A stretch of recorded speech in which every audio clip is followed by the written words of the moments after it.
I'm here today to look at some restoration that's been done adjacent to Mead, which is an ancient meadow in Oxfordshire. We're going to meet Catriona Bass, who is co-owner of Mead, who's going to tell us a bit more about what she's done. So we inherited this amazing 1,000-year-old ancient floodplain hay meadow. Our predecessors had a dispute with the neighbour because one winter the cowmen were driving across the meadow and destroyed this area, a strip round the track. So they were required to reseed it, and they reseeded it with ryegrass. We bought this 20 years ago, and for the last 20 years we've had this strip of ryegrass that's grown tall and has no diversity at all. So last year, 2020, we decided to use some green hay from the meadow to try and restore its diversity. In order to kind of restore it, we cut the hay very short, as short as we could, shorter than we would normally do a hay cut, just to make sure that it was easier to rough it up, basically. And we roughed it up by harrowing it. We harrowed it 100%. Normally you need to do about up to 50%, but because there was nothing interesting here at all, we thought we would go the whole hog. So we harrowed it. Then we took green hay from the meadow behind me, which is very, very species rich. We've got over 150 different species in our meadow.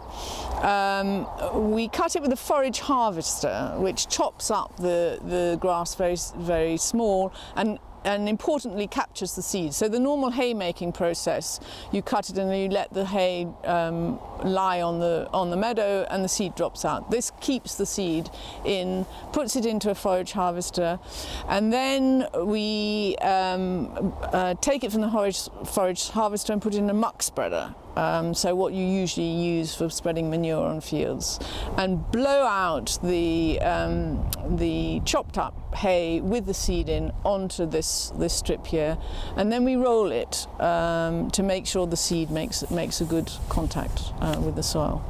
And then, so that was last August. Then the cattle came on and grazed it, and their hooves help also to tread in the seed.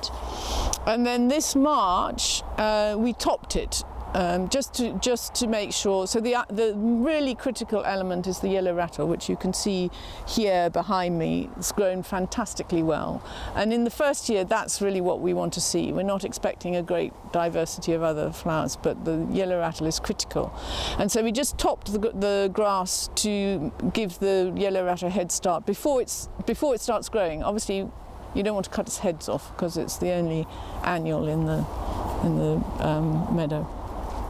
This is the yellow rattle. This is the absolute key ingredient in making meadows. It's the only annual in the meadow, and it's semi-parasitic on the grasses, so it will reduce the vigour of the grasses. I mean, if you look here, the grass still is very high. Once this really gets in there, it'll bring down the height of the grasses so that the perennial flowers can grow and flourish. So we're very excited that we've got so much rattle in our first year.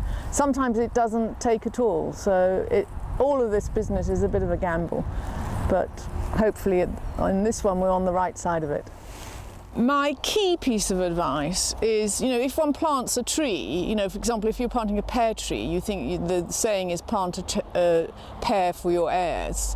And I think one has to think of the same thing about a meadow. In fact, I think of it, if you think of it like a child that's sort of snotty and horrible for a very long time and then grows into something beautiful. So you've just got to be, this is not very beautiful, what we've got at the moment. So this is my snotty child, and I'm hoping that in 10 years it'll be a bit more interesting.